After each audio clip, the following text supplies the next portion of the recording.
Hello, everyone, and welcome to the classroom. I'm Miss Kathy, and today's letter of the day is the letter E. Can you say E? Do you have an E in your name? If your name has letter E, stand up. If your name has letter E, stand up. If your name has letter E, if your name has letter E, if your name has letter E, stand up. Well, E is for emu, and emu is a big bird. I decorated my letter E with feathers. Now, if you have craft feathers, you could glue those onto your letter E, but if you don't have craft feathers, you could just draw some feathers. Just make one long line and then lots of little lines all the way around. So what letter is this? Letter E. And now that we can recognize this letter, next we'll practice writing it. To write an uppercase letter E, we're going to make a line that goes straight down, and then we're going to make a line across at the top, middle, and bottom. Do you want to help me practice writing some uppercase letter E's? Start at the top, go straight down, and then across, across, across. Down, top, middle, bottom. We need 4 lines. 1, 2, 3, 4. Down and then across, across, across. Well, every letter has 2, an uppercase and a lowercase one. Lowercase e doesn't look at all like uppercase e. Uppercase e has lines and lowercase e has a curve. Let me show you. First, we will need a line, a straight line. And then we're going to need a letter C. Curve around, just like letter C. Let's practice lowercase e. First, make a line that goes straight out and then around, like letter C. Out and around. Out and then letter C. Curve around. Out and around. Out and around. Out and around. You can continue to practice that later today if you'd like to and fill up your whole handwriting paper. Well, you get a sticker for your good handwriting. Here it comes.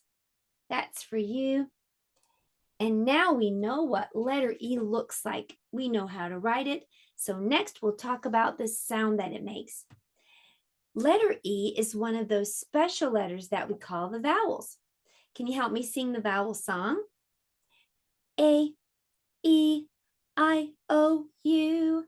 A, E, I, O, U. A, E, I, O, U. These are the vowels. Well, I heard you say E. We sang about it, so that means E is one of the vowels. And it also means that we're going to get a visit from one of the vowel people, and here he is. This is Old Man E.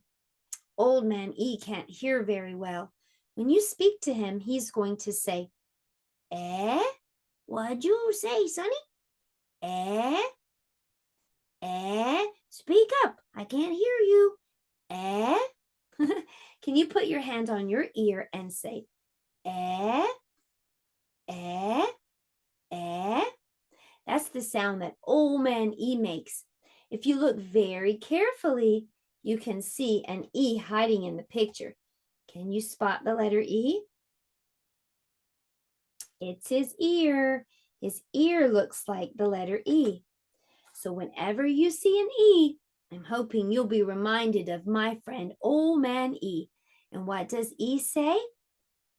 Eh, eh, eh. Well, that was our phonics time, and now it's time for reading. For reading today, we're going to be reading sight words. Now, sight words are words that you see, and then you just say because you know. But we're still practicing.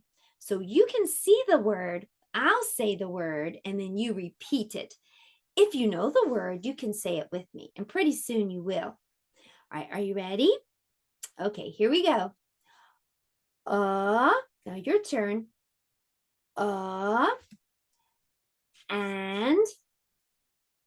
And away, away, big, big, blue, blue, can, come,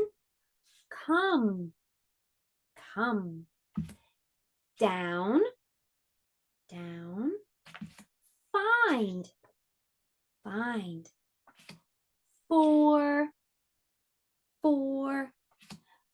funny, funny, go, go, help, help, here, here, I, in, repeat after me, is, your turn, is, it, jump, jump, little, little, look, look, make, me, my, not, one, play, red,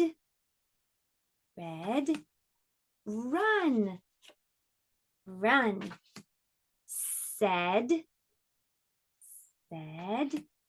see, the, three, two, number two, up, we, where, yellow, you. Well, you did a great job. Look at all the sight words you read with me. And that was our letter time. Now it's time for telling time. That's what we're going to do for math today. This is a clock, and a clock has 12 numbers on it and 2 hands. I don't see any hands on this clock. Well, they don't look like our hands. They really look like arrows, and on some clocks, just lines. But they're called hands, and there are 2 sizes. There's a long hand and a short hand. If the long hand is pointing to the number 12, we say o'clock. Can you say o'clock? O'clock. Whatever the short hand is pointing to, we say that number. Can you say 3? 3. You were little first, weren't you? You were a little baby. But now look at you. You're bigger. First, you were little. We say whatever the little hand is pointing to first. First, you were little, and then you were bigger. So say 3 first. 3. And then we're going to say o'clock because the long hand is pointing to 12. 3 o'clock. Let's practice. Let's draw the little hands on the clocks. So take a look at this first clock. What number is this right here? I'll put a box around it so you can see. That's number 2. That tells me where to draw the little hand. It's going to go right here toward number 2. So what time is it? We say 2 and then o'clock. It's 2 o'clock. All right, let's do the next one.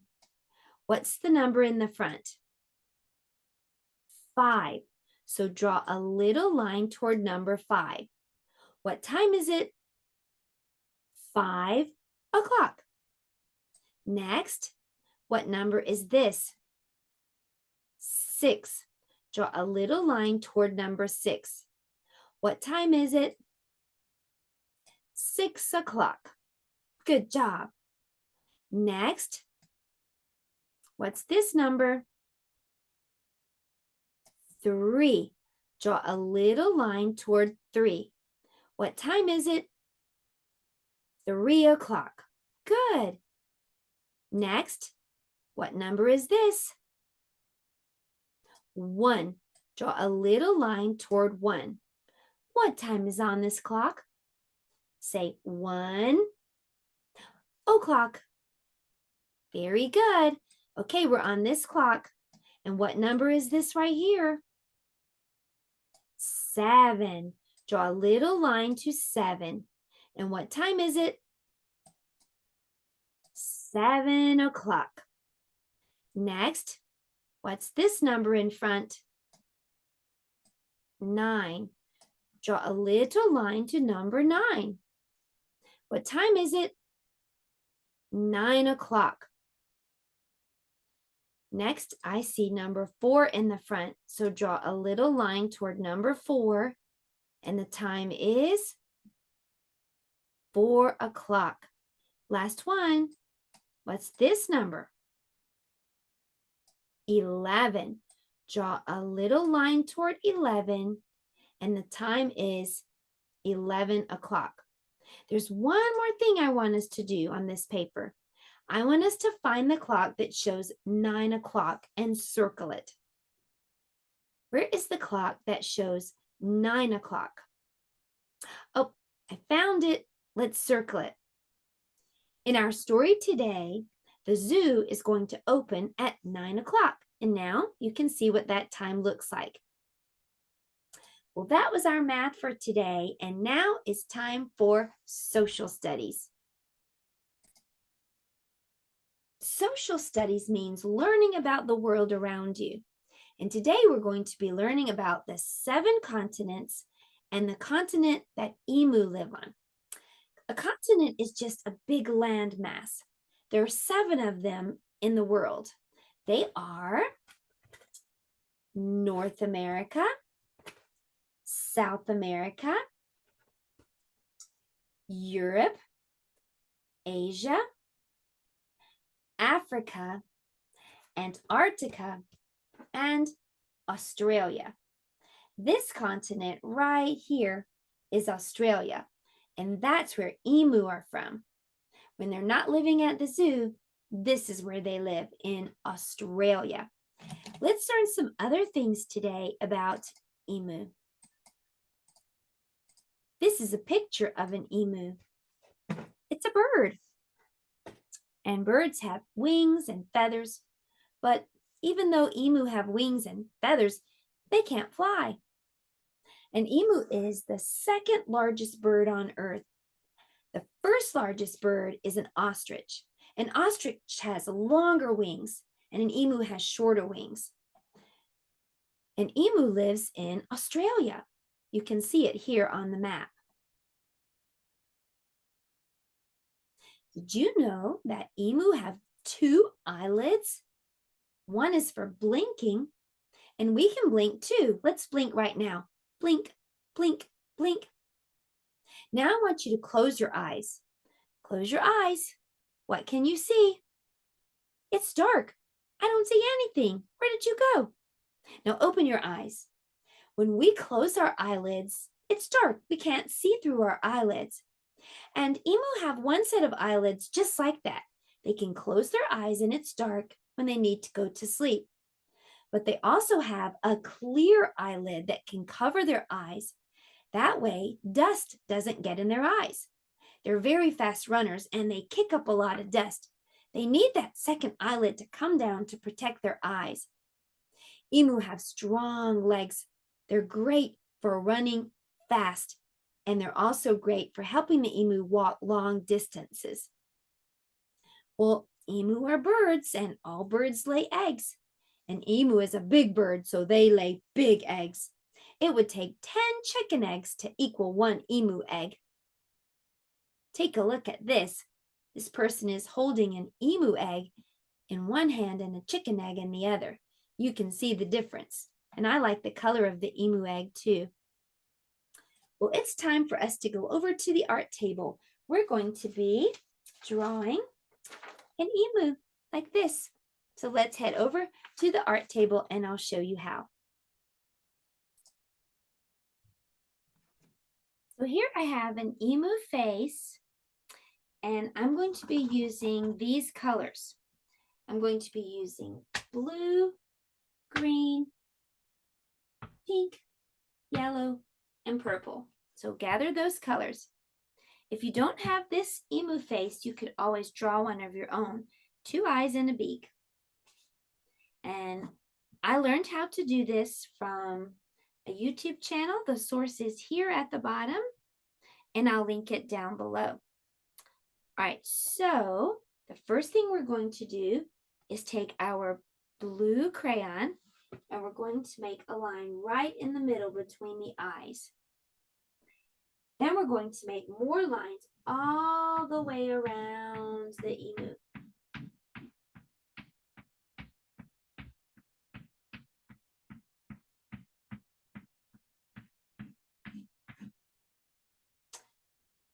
Make it like a circle all around the emu's face. We're going to go back and do that again. More lines, and more lines. Lines.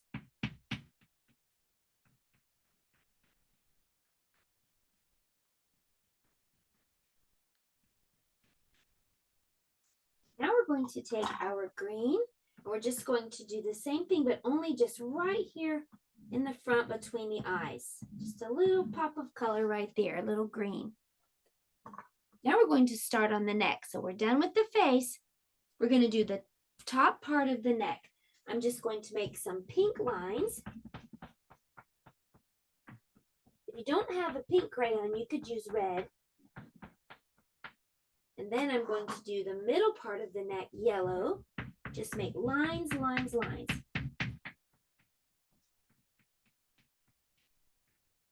And then the bottom part of the neck purple. Just making lines, that's really all there is to it. And there you have it. There's my beautiful emu picture for art today. For story time today, we're going to read the book Edward the Emu. Edward the Emu by Sheena Knowles, illustrated by Rod Clement. Edward the Emu was sick of the zoo. There was nowhere to go. There was nothing to do. And compared to the seals that lived right next door, well, being an emu was, frankly, a bore. So that night when the zookeeper went home to bed, Edward jumped from his pen and he laughed as he said, "The seals are best. Anybody can tell. So tomorrow I'll just be a seal as well." The next morning at 9 o'clock, when they opened the zoo, the seals were swimming and Edward was too. He dived in the water and basked in the sun, and he balanced a ball on his beak just for fun.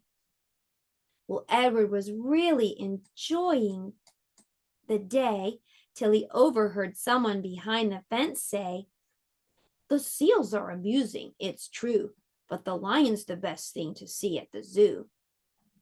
So that night, when the zookeeper went home to bed, Edward jumped from the pool and he smiled as he said, The lion's the best, anybody can tell. So tomorrow, I'll just be a lion as well. The next morning at 9 o'clock, when they opened the zoo, the lions were roaring and Edward was too. He snarled at the ladies and growled at the men. Life was certainly grand for a lion in his den.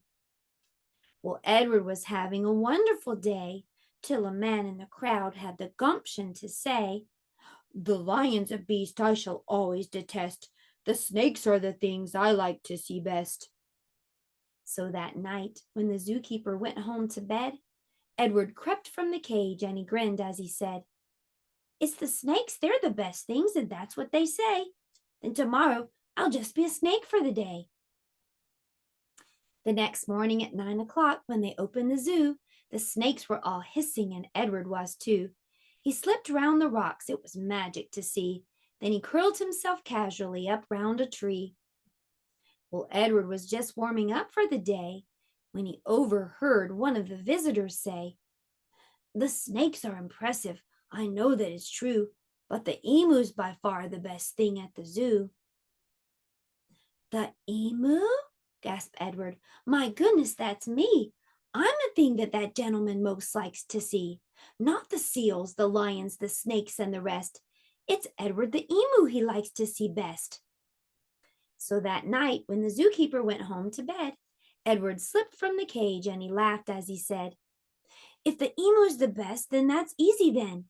Tomorrow I'm Edward the emu again." Edward ran to the place where he used to reside. But oh, what a shock when he clambered inside. He found himself suddenly come face to face with the emu they'd brought in to take Edward's place. The emus considered each other a while. Then the new emu said, with a shy little smile, "Hello, I'm Edwina. It's nice meeting you. You're the best thing I've seen since I came to the zoo." The end. So now Edward has a friend. He won't have to be bored and jump into the other animals' cages. Well, I hope you weren't bored. I hope you had some fun learning about E is for emu, and I hope you'll come back tomorrow for F is for forest. Goodbye, everybody. Have a great rest of your day.